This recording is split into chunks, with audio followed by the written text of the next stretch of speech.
जय हिंद एस्पिरेंट्स, आप सबका स्वागत है एसएसबी क्रैक एग्जाम्स में। मेरा नाम है नवज्योति। आज हम कुछ इंपॉर्टेंट एमसीक्यूज देखने वाले हैं on the topic statistics. CDS exam point of view से ये एक इंपॉर्टेंट टॉपिक है। चलिए सबसे पहले एमसीक्यू की तरफ बढ़ते हैं। ये रहा आपका पहला MCQ. The total number of live births in a specific locality during different months of a specific year was obtained from the office of the birth registrar. This set of data may be called as primary, secondary, recorded या countable. तो देखिए, primary या secondary में mainly distinction होता है जब आप खुद अपने एज अ नॉलेज और अपना खुद का रिसोर्स यूज करके आप जब कोई डेटा निकालते हैं तो दैट इज प्राइमरी डेटा। लेकिन since this is data that is already available somewhere and you are just retrieving it from there, so इसका आंसर हो जाएगा सेकेंडरी डेटा। इसका आंसर हो जाएगा सेकेंडरी डेटा। ठीक है, तो खुद जब करें तब प्राइमरी, खुद जब डेटा कलेक्ट कर रहे हैं फिजिकली एक एक जगह जाकर एक एक डेटा पॉइंट आप कलेक्ट करके लिख रहे हो कहीं, तो that is primary. Secondary already कहीं पर है, आप वहां से वो डेटा उठा रहे हो, तो दैट इज सेकेंडरी। चलिए अगला question. The median of a set of 9 distinct observations is 20.5 if each of the largest 4 observations of the set is increased by 2, then the median of the new set। तो देखिए, अगर सारे observations को मैं ABCD form में लिखूं, so A B C D E F G H, since there are 9 observations, I, इस तरीके से हो जाएगा। डन। चलिए, और इन सबका मीडियन जो दिया हुआ है दैट इज गिवन एज 20.5, यानी कि इसका मतलब यहां कहीं पर ये जो ई है यहां पर होगा आपका 20.5। ठीक है, जो दिस ऑब्जर्वेशन इज 20.5। अब देखिए, आपका largest 4 observation is increased by 2। देखिए, जब भी आप मीडियन निकालते हैं तो ये तो सीधी सी बात है कि असेंडिंग ऑर्डर में अरेंज होता है, तो इसका मतलब एफ जी एच और आई ये आपके सबसे लार्जेस्ट 4 ऑब्जर्वेशन हो जाएंगे। और क्योंकि इन्हें आप 2 से बढ़ा रहे हैं तो उससे मीडियन पे कोई फर्क नहीं पड़ेगा, क्योंकि स्टिल योर असेंडिंग ऑर्डर वहां 20.5 का जो पोजीशन है वो अभी भी 5th पोजीशन ही रहेगा, क्योंकि आप बाकी 4 एफ जी एच और आई इनको 4-4 से बढ़ा रहे हो, तो आपका median will still remain the same. ये आपका आंसर हो जाएगा, remains the same as that of the original set. Why? Because median पे कोई छेड़छाड़ी नहीं हो रही और मेनली आपका ऑर्डर चेंज नहीं हो रहा, सो मीडियन वही रह जाएगा। आंसर हो जाएगा remains the same as that of the original set. चलिए अगला प्रश्न। The harmonic mean H of two numbers is 4 and the arithmetic mean a and geometric mean g satisfy the equation 2a plus g square equal to 27। the two numbers are। तो देखिए, arithmetic mean, geometric mean और harmonic mean इनके बीच में एक relation होता है कि G square is equal to A into H. तो इस इक्वेशन में मैं लिख सकता हूं 2a plus A H is equal to 27। यहां से मैंने a कॉमन ले लिया। अच्छा नहीं, a कॉमन अभी नहीं लेते, h की वैल्यू हमें दी हुई है that is 4, so 2a plus 4a is equal to 27।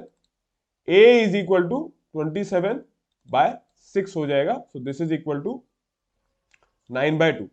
यानी कि दो नंबर्स का अरिथमेटिक मीन 9/2 है। So that means by definition arithmetic mean क्या होता है? Sum divide by 2। This is equal to 9/2। इसका मतलब उन दोनों नंबर्स का सम जो है दैट इज 9। सो आप ऑप्शन में देख लीजिए किसका सम 9 है, तो आप देखेंगे ऑप्शन नंबर ए 6 and 3 इनका सम है 9। तो ये आपका आंसर हो गया। ठीक है, आगे बढ़ा जाए। 6,3 from a series of 50 observations an observation with value 45 is dropped but the mean remains the same। what was the mean of 50 observations? तो 50 ऑब्जर्वेशन से let the mean be x। So initially आपका total कितना था? 50 into x, ये total है। इसमें से क्या ड्रॉप हुआ उसको सबट्रैक्ट कर दीजिए। अब एक ड्रॉप होने की वजह से अब नंबर ऑफ ऑब्जर्वेशन एक कम हो गए 50 से, तो 49। दिस इज इक्वल टू, आपको बोला गया कि mean still remains the same, so this is equal to x. इसको सॉल्व करते हैं, 50x माइनस 49x, तो इस तरफ x आ जाएगा 50x minus 45 is equal to 49x। तो यहां से इधर आया तो x is equal to 45, right side आया तो x इक्वल टू। तो ध्यान रखिए, आपका अगर किसी नंबर को रिमूव करने से मीन सेम रहता है तो इसका मतलब यह है कि ओरिजिनली जो मीन था उतना ही नंबर बाहर निकला है, इसी की वजह से आपका मीन सेम रहा। तो आपका आंसर रहा ऑप्शन नंबर सी 45। ठीक है, चलिए, सो आंसर रहा ऑप्शन नंबर सी 45। चलिए आगे बढ़ा जाए। अगला क्वेश्चन ये रहा, a pie chart is drawn for the following data. यहाँ पर सेक्टर और उनके परसेंटेजेस दिए हुए हैं। What is the angle approximately subtended by the social services sector at the centre of the circle. तो पाई चार्ट हमें पता है कि वो एक पर्टिकुलर पार्ट को दिखाता है ऑफ द होल। ठीक है, तो यहां आपका जो आंसर बनेगा वो देखिए, that would B social services sector के लिए निकालना है, तो उसका अपना परसेंटेज है 16.1, होल डिवाइडेड बाय टोटल करना पड़ेगा आपको 12.9, 12.5, 27.24। चलिए ऐड कर लेते हैं इन सबका। 9 + 5 14, 16, 20, 29, 30, सो यहां आ जाएगा 0.0। ठीक है, 3 कैरीड, 7, 14, 19, 24, 30, अगेन 0, अगेन 3 कैरीड, 5, 7, 10, तो 100.0 ये हो गया। मल्टीप्लाइड बाय एंगल के लिए क्या होता है, एक पूरे सर्कल का कितना होता है कंप्लीट एंगल 360 डिग्री। तो इसको जब आप सॉल्व कर लेंगे तो ये अप्रोक्सीमेटली जिसके भी बराबर आ जाए उस पर आप टिक मार दीजिए। ये अराउंड आप इसको ऐसे देख सकते हैं, you can consider this to be, ठीक है, nearly equal to 16/100 into 360। 0 and 0 is cancelled, this is 18, 2 times, 2 5 times। ठीक है, so 16 into 18 divided by 5, so you can put this like 3.2 into 18, so 18 2s are 36, 3 54, 3 57, तो nearly equal to 57.6 आ रहा है। तो इसका मतलब मैं ऑप्शन नंबर सी पे टिक मार देता हूँ, 58 डिग्री। ठीक है, क्योंकि आप देखिए चारों ऑप्शन ना एकदम ऐसा नहीं दिया हुआ है कि 57.4, 50 इस तरीके से नहीं, तो देयर इज डिफरेंस। सो मैं फिर भी एक गेस कर सकता हूं आराम से। सो 16.1 divide by 100 into 360 degree. Concept क्या है कि आप उसका पर्टिकुलर का percentage divided by the total multiplied by जो कंप्लीट एंगल है आपका 360 डिग्री, कि इतना एंगल उस पाई चार्ट में इसका, that is 58 degree social services का जो आप स्लाइस बनाएंगे उस पाई चार्ट में, वो सोशल सर्विसेज वाला 58 डिग्रीज के अराउंड अपना पोर्शन रखेगा उसमें। ठीक है, आगे बढ़ा जाए। अगला क्वेश्चन, अगला प्रश्न ये रहा, the arithmetic mean of 11 observations is 11। The arithmetic mean of the first 6 observations is 10.5 and arithmetic mean of the last 6 observations is 11.5. what is the sixth observation? So 11 observation है टोटल, उन सबका mean दिया हुआ 11, तो total कितना हो गया 11 into 11, that is 121। अच्छा, 11 मतलब मैं एक बार लिख देता हूं इनको, A B C D F G H, ठीक है, आई जे के, ठीक है, 5 3 8 3 11, डन, 11 हो गया। अब arithmetic mean of first 6 is 10.5, इसका मीन है 10.5, यानी कि 10.5 इंटू 6 इसका टोटल देगा मुझे, और एफ वाला एक और बार इंक्लूड होकर बाकी लास्ट 6 के लिए है 11.5, तो 11.5 इंटू 6। तो आप देखिए ये जो एफ वाला पार्ट है, ये टोटल में जब हमने टोटल इसका सम किया था तब तो एक बार आया था, लेकिन यहां पर सिक्स्थ ऑब्जर्वेशन 2 बार आ रही है, तो आपका जो सिक्स्थ ऑब्जर्वेशन होगा that would be equal to इन दोनों के सम का टोटल। ठीक है, तो यानी कि 6 इंटू 11.5 प्लस 10.5 माइनस जो 11 के लिए है आपका मीन का टोटल 121। ठीक है, एक और बार बता देता हूं, सिक्स्थ ऑब्जर्वेशन आप ऐसे निकाल सकते हैं कि शुरू के 6 का टोटल और लास्ट के 6 का टोटल को आपने ऐड कर लिया, तो उसमें जो सिक्स्थ ऑब्जर्वेशन है वो 2 बार ऐड होगी। अब इसमें से जब मैं पूरे का एक साथ मिलाकर जो 11 ऑब्जर्वेशंस का सम टोटल है उसको माइनस करूं, तो मेरे पास एक बार सिक्स्थ ऑब्जर्वेशन ऐड हुआ था वो मुझे मिल जाएगा। ठीक है, जब आप 6 अलग अलग फर्स्ट 6 लास्ट 6 कर रहे हैं तब 2 बार ऐड हो रहा है, और जब आप टोटल सिंगल फॉर्म में कर रहे हैं तब एक बार हो रहा है। तो इनको जब मैं सब्ट्रैक्ट करूंगा तो सिर्फ 6th ऑब्जर्वेशन वहां पर रिमेनिंग रहेगा, तो वो मुझे मिल जाएगा। So this would be equal to 6 into 11 plus 10 is 21 and 0.5 तो दैट इज 22 माइनस 121, तो ये हो गया 132 माइनस 121, तो this is again equal to 11। So answer रहा option number C, that is 11.0।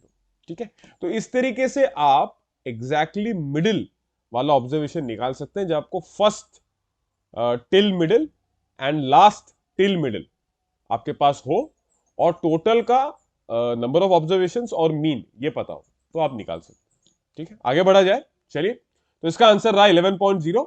A small company pays each of its 5 category C workers rupees 20,000, each of its 3 category B workers rupees 25,000 and category A worker and a category A worker 65,000. The number of workers earning less than the mean salary is. तो आप पहले mean salary निकाल लीजिए। Mean salary क्या होगा, इन सब का total divided by the number of workers. So number of workers would be, C में है 5, बी कैटेगरी में है 3 और ए कैटेगरी में है 1। ठीक है, अब ऊपर कैसे होगा, 20,000 multiplied by 5 plus 3 that is in 25,000, so 25,000 into 3 plus 65,000 into 1। अच्छा, अब इसको निकाल लीजिए। ये पहला हो जाएगा 1 लाख और दूसरा हो जाएगा 75,000 और देन 65,000 में उसको ऐड करना है आपको। सो 75 और 65, दिस वुड बी 140, 1,40,000 और यहां से 1 लाख, सो दिस इज 2,40,000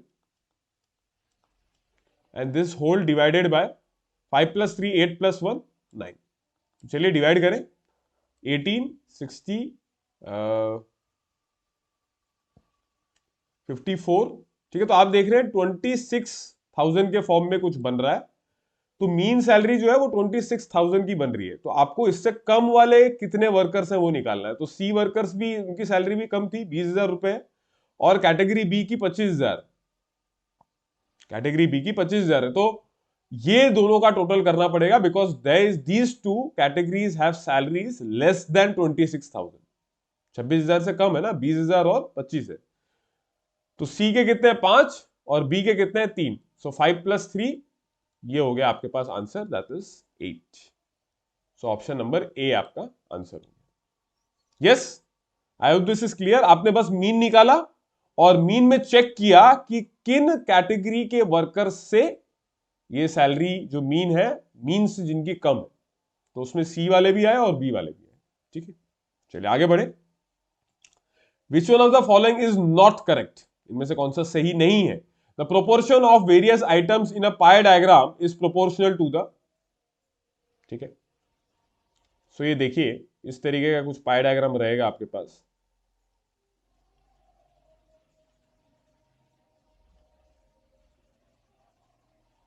इस तरह का कुछ हो सकता है। ठीक है, तो देखिए, जिसका सेंट्रल एंगल ज्यादा, ठीक है, वो ज्यादा परसेंटेज होल्ड करता है पूरे टोटल में। ठीक है, so area of the slices पे प्रोपोर्शनल होगा क्या, proportion of various items 100%। Area बड़ा होगा considering the this is the area of the sector, और एरिया ऑफ द सेक्टर उस पे जो एंगल है उस पे डिपेंड करता है। We know this is theta by 360 degree into pi r square. तो थीटा बड़ा मतलब एरिया बड़ा, तो option A would be correct, वो प्रोपोर्शनल होगा। एंगल्स ऑफ स्लाइसेस 100%, ये थीटा पे तो डिपेंड कर ही रहा था, तो इस पे भी डिपेंड करेगा। हमें हम इसमें वो निकाल रहे हैं जो करेक्ट नहीं है। ठीक है, so lengths of the curved arcs of the slices, यानी कि ये वाला part, length of this arcs, हमें ये पता है कि ये जो लेंथ ऑफ आर्क है, ये इस एंगल थीटा, वो भले ही हम डिग्री में माने तो डिग्री में ही, वो रेडियन में भी प्रोपोर्शनल रहेगा। सो रेडियन के उससे डिपेंडेंट है, that is L is equal to r into theta, ये हमें पता है। Yes, L is equal to r into theta. ठीक है, सो रेडियस तो सेम रहेगी। ठीक है, तो प्रोपोर्शनल में लेंथ ऑफ कर्व्ड आर्क्स के भी प्रोपोर्शनल होगा आपका अलग अलग आइटम्स पाई चार्ट पे जो हम ड्रॉ कर रहे हैं। ऑप्शन डी है आपका पेरीमीटर्स ऑफ द स्लाइसेस, बाकी तीनों करेक्ट है, तो बाय एलिमिनेशन तो ऑप्शन डी पे मैं टिक मार सकता हूं। बाय लॉजिक भी एक बार देख लेते हैं, पेरीमीटर्स ऑफ स्लाइसेस क्यों प्रोपोर्शनल नहीं होंगे। तो पेरीमीटर ऑफ स्लाइसेस मतलब length of this arcs L L, ठीक है, एल L1 L2 इस फॉर्म में लिख लेते हैं। सो L1 L2 L3 ये सब तो प्रोपोर्शनल है, इन सब में आप 2R ऐड कर रहे हो, है ना। स्लाइस का पेरीमीटर मतलब क्या, इस तरीके से है, ये रेडियस और ये L जो लेंथ में मान रहा हूं, ठीक है, ये L2 प्लस 2R हो जाएगा, ये L3 प्लस 3R। भले ही आप प्रोपोर्शनल चीजें ऐड कर रहे हैं, लेकिन ऐड होने के बाद फिर वो प्रोपोर्शन में नहीं रहती, ठीक है। सो इसका इसलिए आंसर हो जाता है ऑप्शन नंबर डी, ठीक है, पेरीमीटर्स ऑफ द स्लाइसेस। आगे बढ़ा जाए, ठीक है, चलिए। The mean and median of 5 observations are 9 and 8 respectively. If 1 is subtracted from each observation, then the new mean and the new median will respectively be. Mean and medium of 5 observations are 9 and 8 respectively, ठीक है। 1 हर एक observation से subtract हुआ, तो mean की ये property रहती है कि आप हर एक ऑब्जर्वेशन में अगर कुछ ऐड करें, सब्ट्रैक्ट करें, मल्टीप्लाई करें या डिवाइड करें, मेरा नया मीन भी वैसा ही बन जाएगा, उसमें भी उतना ही ऐड कर दो, सब्ट्रैक्ट कर दो, मल्टीप्लाई कर दो या डिवाइड कर दो, ठीक है। अच्छा, मीडियन के केस में क्या होगा, 5th ऑब्जर्वेशन, 5 ऑब्जर्वेशंस है, तो मिडिल ऑब्जर्वेशन आपका तीसरा ही रहेगा। अच्छा, आपका जो असेंडिंग ऑर्डर जिसमें आपने पांचों को अरेंज किया मीडियन निकालने के लिए, वो चेंज नहीं होगा क्योंकि सब में से -1 हो रहा है, सब में से -1 हो रहा है, तो ऑर्डर वही रहेगा। तो इसका मतलब मेरा थर्ड ऑब्जर्वेशन जो रहेगा, दैट इज मीडियन कैसे आता है, आप नंबर ऑफ ऑब्जर्वेशन +1/2 करते हैं फॉर n+1/2, तो ऑब्जर्वेशन आपका मीडियन होता है for n equal to odd, तो n इक्वल टू ऑड है, 5 ऑब्जर्वेशन है ना, n इज 5। अच्छा, तो अब कोई प्रभाव तो उस पर हुआ नहीं, उससे बस एक कम हो गया, लेकिन मीडियन मेरा वही रहा, तो इसका मतलब 8 में से -1 दैट इज 7 रहेगा मेरा मीडियन, और पांचों ऑब्जर्वेशन में एक एक और माइनस किया, तो मीन मेरा भी 1 से कम हो जाएगा, सो 9 में से -1 that is 8। So option number ए मेरा करेक्ट आंसर है। मीन पे तो डायरेक्ट इफेक्ट पड़ता है, मीडियन के लिए हम अगर चेक करें तो भी कोई फर्क नहीं पड़ेगा, क्योंकि असेंडिंग ऑर्डर वही रहेगा, और जो मेरा तीसरा ऑब्जर्वेशन जो मीडियन था वो तीसरा ही रहेगा, बस उसमें यही अलग होगा कि एक माइनस हो चुका है। सो इसलिए 8 मेरा गिवन मीडियन था, उसमें से एक माइनस हो गया, 1 माइनस हो गया, सो आंसर मेरा 7 हो गया, ठीक है। सो ऑप्शन नंबर ए मेरा आंसर बन गया। चलिए आगे बढ़े। If each of n numbers xi is equal to i equal to 1 2 3 till n is replaced by i+1 xi, then the new mean is, तो नया मीन क्या होगा, ठीक है। चलिए, सो यहां बोला ये गया है 1 2 3, हाँ आई के बराबर है, xi is also I and only, ठीक है। सो ये कुछ ऐसा हो जाएगा, देखिए 1 into 2, ठीक है। आपका नया मीन आप कैसे निकालेंगे, आप टोटल पहले सम निकालेंगे of this i+1 xi, so this will be 1 + 1 into 1, सो ये हो जाएगा 1 into 2 plus 2 into 1 into 2 plus, फिर आपने 2 पुट किया तो 2 + 1 3 हुआ, और ये वहां 2 ही रहा, सो 1 into 2 2 into 3, तो मैं उसको एक ऑर्डर में लिखने की कोशिश कर रहा हूं, 3 into 4 इस फॉर्म, और लास्ट वाले में क्या हो जाएगा, यहां आ जाएगा n, i+1 की जगह आ जाएगा n+1, सो n into n+1। सो ये तो हो गया total sum, whole divided by कितने नंबर ऑफ ऑब्जर्वेशंस है, 1 से लेकर यहां तक काउंट करिए, 1 2 3 till n, तो ये आपका नया मीन हो गया। इस एक्सप्रेशन को सॉल्व करके मेरे पास नया मीन आ जाएगा। तो ये बेसिकली क्या है, summation of n into n+1 whole divided by n। तो इसको कैसे एक्सप्रेस किया जा सकता है, summation of n² + n whole divided by n। अच्छा, n² + n देखिए, so this can be written as n n+1 2n+1 whole divided by 6 plus this is summation n² + summation n। और अलग अलग डिवाइडेड बाय एन आप लिख सकते हो, ठीक है। चलो, ये होल डिवाइडेड बाय एन यानी कि 6n लिख सकता हूं मैं, अच्छा, plus n+1 bye 2 into N, ठीक है। अच्छा, अब आप n और n को कैंसिल कर दीजिए, ठीक है, ओके। अब इसको सॉल्व करिए, नया मीन अभी आप निकाल रहे हैं हम। सो n+1 आप कॉमन ले लीजिए, 2n+1 बाय 6 प्लस n+1/2, नहीं n+1 तो आपने ले ही लिया कॉमन बाहर, दिस इज प्लस हाफ। अच्छा, अब आप एलसीएम ले लो। सो n+1/6, यहां पर ये हो जाएगा 2n+1 प्लस 3, सो 2n+4, तो ये लिखा जा सकता है, 2 कॉमन ले लिया तो 2/6 3 आ गया, 1/3 हो गया, सो ये हो जाएगा n+1 into n+2/3, n+1 n+2 divide by 3। तो सॉल्व करने से ऑप्शन नंबर डी आपका आंसर आ गया, ठीक है। सो गिवन एक्सप्रेशन में आपने क्या किया, एक तरह से एक सीरीज बन गई, 1 into 2 plus 2 into 3 plus 3 into 4, तो उसके लिए जनरल जो टर्म बना, that is n into n+1। Sequence and series में इसे जनरल में लेकर जनरल टर्म जो है उस पर फिर समेशन आप लगा दो, that will give you the sum. तो समेशन के अंदर फिर n² प्लस n बना, इसमें फिर समेशन डिस्ट्रीब्यूट हो गया, summation n² plus summation n। अब मीन निकाल रहे हैं तो डिवाइड बाय n होगा, डिवाइड बाय n हो रहा था, सॉल्व आगे करते गए तो फाइनली मिल गया n+1 इंटू n+2/3। चलिए आगे बढ़े, अगला question, if a variable takes discrete values a+4, a-3.5, a-2.5, a-3, a-2, a+0.5, a+5 और a-0.5, where a is greater than 0, तो median of the data set, तो मीडियन के लिए पहले से अरेंज करना पड़ेगा इन असेंडिंग ऑर्डर, तो जो सबसे ज्यादा माइनस हो रहा है वो सबसे छोटा होगा, तो आप लिखेंगे a-3.5 सबसे पहले आएगा, ठीक है, फिर a-2.5, then a-2, then a-3 भी है क्या, a-3 भी है,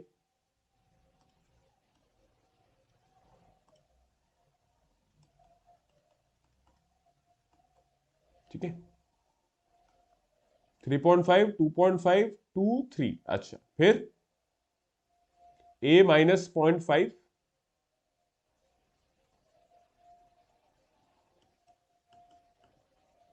a+0.5 और फिर आ जाएगा a+4 और फिर a+5। चलिए काउंट करिए कितने हैं, 1 2 3 4 5 6 7 8। सो अगर number of observation is even, n equal to odd that is even, not odd, n equal to 8 that is even, so यहां आपका जो मीडियन दिया जाता है that is average of the middle two terms. Middle two terms कौन कौन से, fourth and fifth term, क्योंकि दोनों तरफ से ही फिर 3 और 3 दोनों तरफ रहेंगे, सो ये आपका हो गया a-2 प्लस a-0.5, ठीक है, डिवाइडेड बाय 2, ये आपका मीडियन होगा, that is n/2 plus n/2 plus 1th observation, observations divided by 2। अच्छा, इसको सॉल्व किया तो ये हो गया 2a माइनस 2.5 डिवाइडेड बाय 2। अच्छा, तो यहां से a आ जाएगा, a माइनस, सब में a माइनस आ रहा है, अब देखिए 2.5/2, सो 1.25,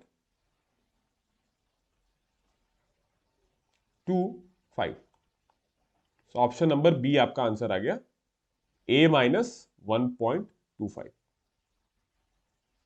आई होप दिस इज क्लियर। आपने गिवन जो आपके पास डेटा था पूरा, उनमें सारे नंबर्स को, सारे ऑब्जर्वेशंस को आपने पहले असेंडिंग ऑर्डर में अरेंज किया और फिर उसमें आपने देखा, उसमें आपने पाया कि जो नंबर ऑफ ऑब्जर्वेशंस है वो है इवन, ठीक है, 8 आ रहा था, तो इवन के लिए इस तरीके से दिया जाता है कि मिडिल टू ऑब्जर्वेशंस का एवरेज लो तो वो मीडियन देता है, तो एवरेज ले लिया a-2 और a-0.5 का, तो a-1.25 आ गया, तो ये आपका आंसर।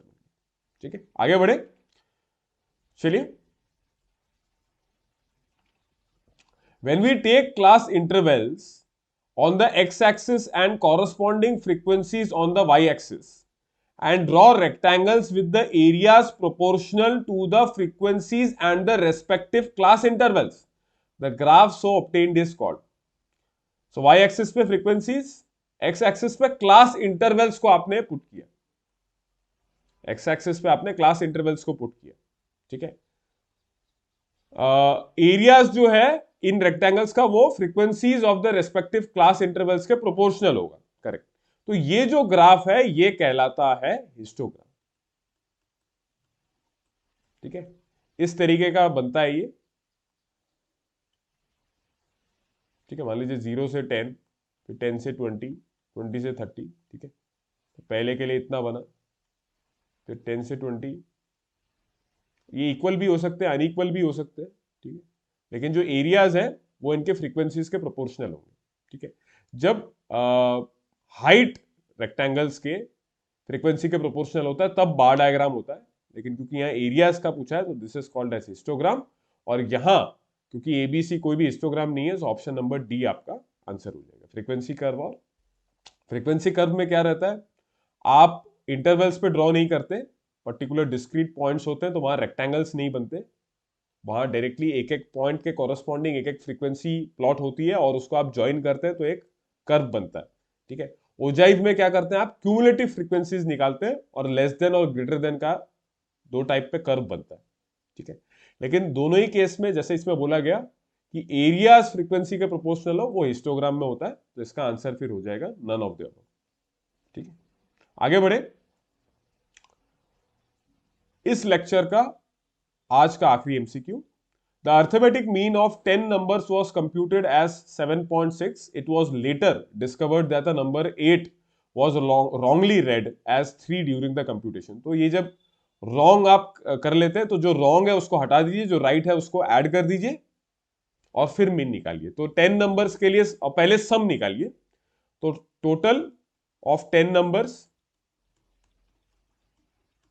पहले इसको कैलकुलेट कर लेते हैं, तो this will be 7.6 into 10, that is 76. अच्छा, अब it was later discovered that the number 8 was wrongly read as 3.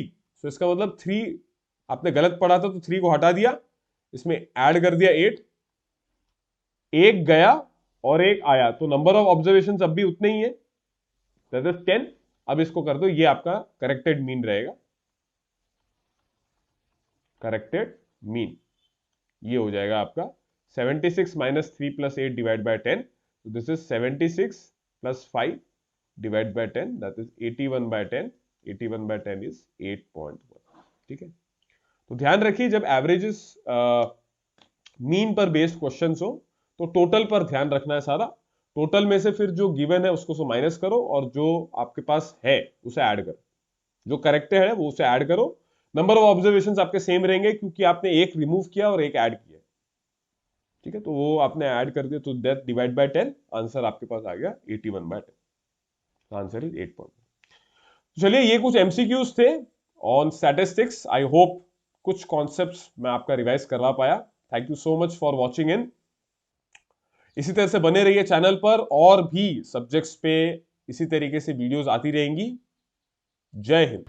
अगर आप एक डिफेंस एस्पिरेंट हैं और SSB interview, NDA, CDS, AFCAT जैसे एग्जाम्स के लिए प्रिपेयर कर रहे हैं तो आप एसएसबी क्रैक एग्जाम्स के कोर्स को चेक करना ना भूलें। आप हमारी लर्निंग एप्लीकेशन को गूगल प्ले स्टोर से भी डाउनलोड कर सकते हैं।